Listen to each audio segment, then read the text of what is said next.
Bueno, o certo é que con isto do confinamento das pitas estamos facendo todo un tratado case de psicoloxía animal. Xa sabemos que as galiñas están levando mal este confinamento, pero que hai dos galos? Os donos dinos que están algo máis tranquilos, pero claro, a eles tamén lles está afectando no peto. O pasado sábado cumpriuse un mes do confinamento pola gripe aviaria. E como están a levar as galiñas? Acostumadas a sair todos os días, o peche cambiaulles a vida. Restrinxir a súa liberdade está a xerar unha grave situación de estrés, pero non só nos animais. Estou moi mal, moi enfadada, porque teño as galiñas encerradas e teñen unha depresión que non poden máis. Eu creo que teño depresión con elas. Este radical cambio biolóxico xa fixo que baixase a posta de ovos. Pois no meu caso pasamos de recoller 90 e pico ovos diarios a recoller 3 ao día. E a cousa non quedou aí. Co peche aumentaron os roces. O galiñeiro converteuse nunha polvoreira, polo que o galo do curral tivo que ser castigado. Os galos teños que ter encerrados porque se os boto fora matan máis vivas. E como están a levar eles a separación? Para moitos a vida non cambiou tanto. Xa estaban acostumados a vivir en espazos cubertos o resto do ano, pero o que si lles está a pesar máis é o paso dos anos, porque para aqueles que xa van tendo unha idade a cousa complícase. Sen galiñas de arredor e coa testosterona disparada, algúns afían os esporóns. Cantos de desafío e malas miradas que rematan cunha dura loita de egos. As cousas andan revoltas no galiñeiro e claro, fora de él segue habendo moitas dúbidas sobre isto da gripe aviar, Bernardo, moito mito. Recompilamos cuestións que poden parecer triviais, caer de caixón, pero para nada, nunca está de máis aclaralas. Por exemplo, teño galiñas na casa, debo preocuparme? Pois hai que extremar cuidados, evitar contacto con aves silvestres, como por exemplo gaivotas, mascatos, corvos mariños, garzas, e seguir as indicacións veterinarias. Outras, podo coller a gripe aviaria no transporte público? Non, non se transmite entre persoas. É perigoso pasear preto dun río ou dun lago? Tampouco. As aves silvestres non contaxian as persoas ao pasar. Podo contaxiarme se toco unha pluma no parque? Non. Un contacto puntual non supón risco. Podo comer ovos con xema pouco feita? Pois mellor ben feitos, vale? Mellor xema callada que líquida. O ovo debe acadar uns 70-74 graus no seu interior para inactivar o virus, de acordo? Os ovos do rural son máis perigosos? Tampouco. Se pasan controis sanitarios, vale? O problema son as explotacións sen control. Podo manipular carne crúa de polo? Outra cuestión que atopamos polas redes? Sí, con hixiene normal, mans limpas e boa cocción. A gripe aviaria é o mesmo que a gripe común? Tampouco, son virus distintos. Este non afecta ás persoas. Por que se sacrifican tantas aves se non hai risco humano logo? Pois para frear o virus entre animais.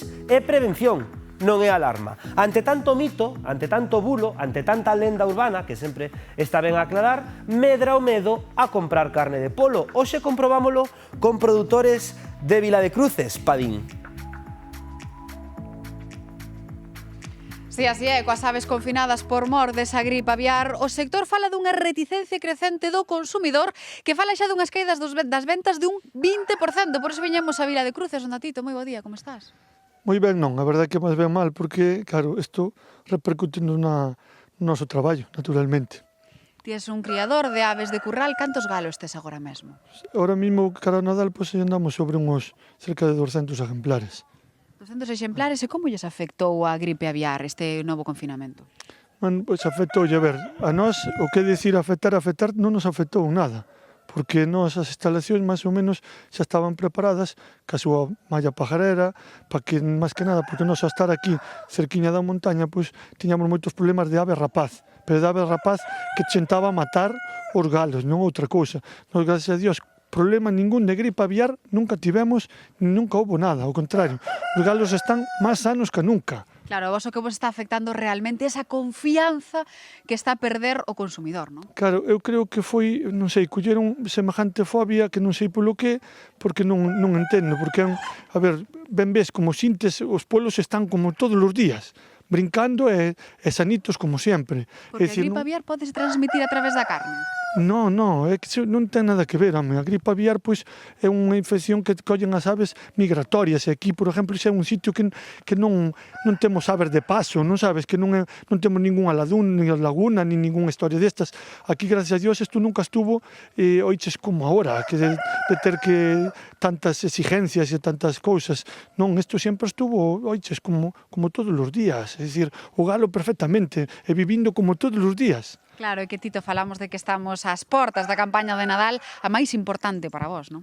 Claro, se date de conta que non son 80% das ventas, oiches, é isto, é esta campaña nosa, esta é a fundamental nosa.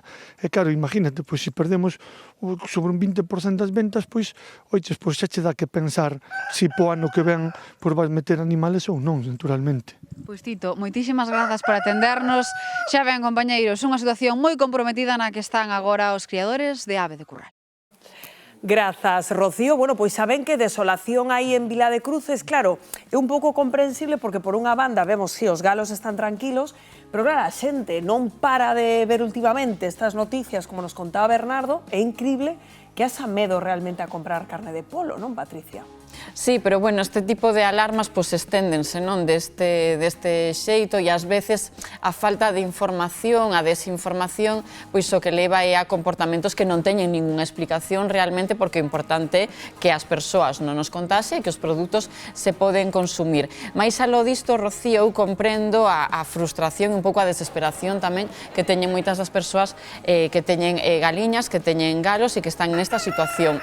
Pero o Ministerio o que di é que o fin do confinamento non se ve próximo. Por qué? Porque fai mes e medio que non hai contaxios todavía en aves de curral, pero que segue o goteo en contaxios en aves silvestres.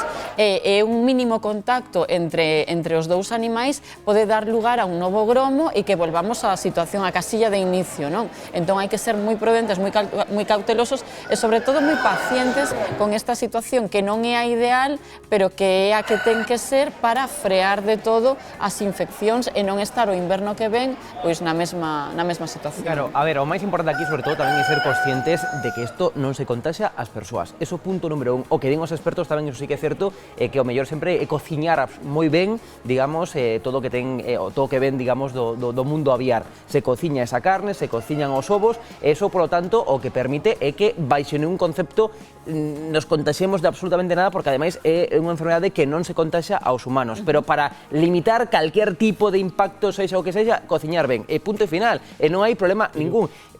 Certamente as persoas xa non están comprando en demasía isto. Sí, pero a mí eso preocúpame, porque aquí non paramos de repetir que, por exemplo, neste momento de peste porcina que estamos, é seguro mercar carne de porco, que ademais está a bo prezo, señoras e señores, entón que se pode consumir, e tamén a de polo. Eu penso que é un momento nas institucións, porque é un problema económico serio, non? De facer campañas institucionais. De facer algún tipo de campaña para facelo. Pero, por outro lado, con isto tamén vemos o sabio que é a naturaleza, non? E a naturaleza neste caso animal, non? É dicir, os galos están contentos, están pouco estresados, porque sabían que nesta época iban todos para donde iban e agora están resistindo.